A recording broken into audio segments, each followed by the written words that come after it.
Bien, le Seigneur demeure béni et comblé dans le nom glorieux de Christ Jésus. Bienvenue dans ce 5e jour de jeûne et prière sur le thème posséder ses possessions. Notre texte de base est le suivant, Abdia chapitre 1, le verset 17. La Bible déclare: mais le salut sera sur la montagne de Sion, elle sera sainte et la maison de Jacob possédera ses possessions. Ce que l'Église devrait comprendre, ou encore moins ce que les enfants de Dieu devraient comprendre, c'est que pour posséder tes possessions, tu as besoin de la puissance de Dieu.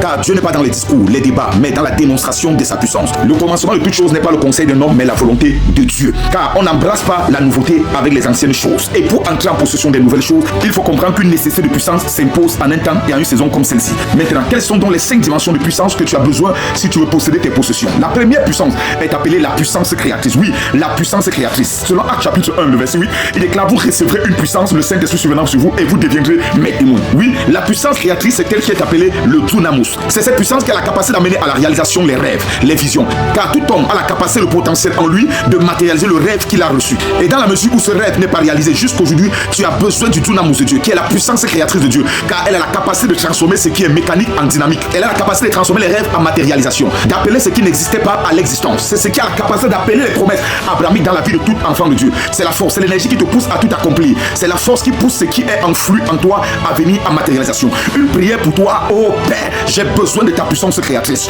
La deuxième puissance que tu as besoin, c'est la puissance protectrice. Qu'est-ce que la puissance protectrice? C'est la puissance qui veille sur ce que Dieu a déposé à l'intérieur de toi et qui doit être manifesté. Oui, ce que Dieu a mis en toi a besoin d'être manifesté, car personne ne peut toucher un homme qui a des visions en voie de naissance. Cette puissance te protège et te donne le potentiel de renverser tout obstacle qui se tient au-devant de toi. Personne ne peut toucher un ministère qui porte une vision divine. Aussi vrai que tu as su ta vie une puissance protectrice, personne ne peut te renverser. Tu as besoin de cette puissance. Oh Père, dépose en moi la puissance protectrice. Même si je tombe, Éternel mon Dieu, mon roi, mes pieds ne pourront heurter contre une pierre, car toi, tu me protèges. La troisième puissance que tu as besoin, c'est la puissance restauratrice. Qu'est-ce que la puissance restauratrice? C'est la puissance qui change ton déshonneur en honneur, ta disgrâce en grâce, tes malheurs en joie. Oui, la puissance restauratrice, c'est la puissance qui change la pauvreté en richesse, qui change la maladie en guérison. Là où les hommes te rabaissent, la puissance restauratrice est là pour te relever. Est-ce que je peux te parler? Dieu te donne le pouvoir d'exécuter lorsque tu portes la puissance restauratrice. C'est la puissance de la reconnexion aux choses d'en haut. Oh, ton humiliation ne doit pas être prise comme une stupidité,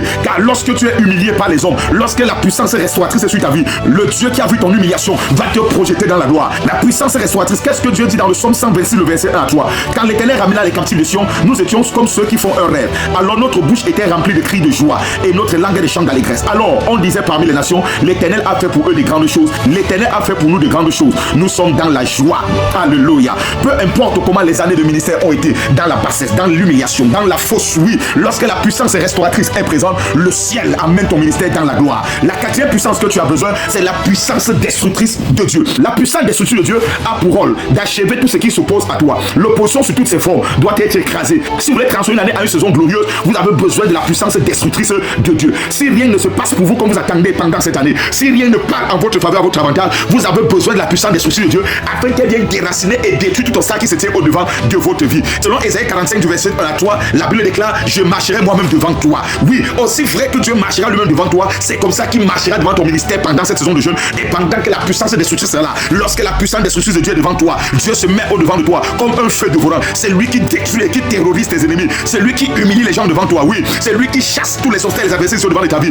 Lorsqu'il y a une puissance destructrice devant toi, Dieu fait périr promptement tout obstacle, tout ennemi, tout adversaire se tient au-devant de ta vie. La cinquième puissance pour laquelle on va parler, c'est la puissance du sacrifice. Écoute-moi très bien. Ce n'est jamais assez de faire pour Dieu. L'autorité est donnée à ceux qui ont la capacité de sacrifier. David a été roi sur Juda parce qu'il avait la capacité de donner sa vie pour les brebis de son père. En payant ta dîme, en sacrifiant à Dieu, en donnant ton offrande à Dieu, oui, Dieu trouve la force pour te défendre. Car dans le règne spirituel, c'est la dimension du sacrifice le plus élevé qui parle. C'est la raison pour laquelle dans le psaume 50, le verset 5, la Bible déclare: rassemblez-moi mes fidèles qui ont fait alliance avec moi par le sacrifice, et les cieux publieront sa justice, car c'est Dieu qui est juste. Oui, par les sacrifices, le Seigneur appelle son peuple, les fidèles qui ont une alliance avec lui. La puissance du sacrifice, frère, ne blaguez jamais avec ta dimension sacrificielle. Que pendant ce programme de jeûne, que Dieu te donne la capacité de sacrifier pour lui plus que par le passé. Et le plus grand sacrifice que le ciel te demande, c'est le sacrifice de ton cœur et de ta vie. Après ça, suit toutes les autres dimensions de sacrifice, car le ciel attend dans le règne de l'esprit un sacrifice le plus élevé. La sixième puissance que tu as besoin pendant ce temps de jeûne, c'est la puissance glorieuse de Dieu. Qu'est-ce que la puissance glorieuse? C'est le poids d'une dimension surélevée de Dieu sur la vie d'un homme. On a trop d'onction dans l'église, mais sans le manteau de son père. Le manteau de son père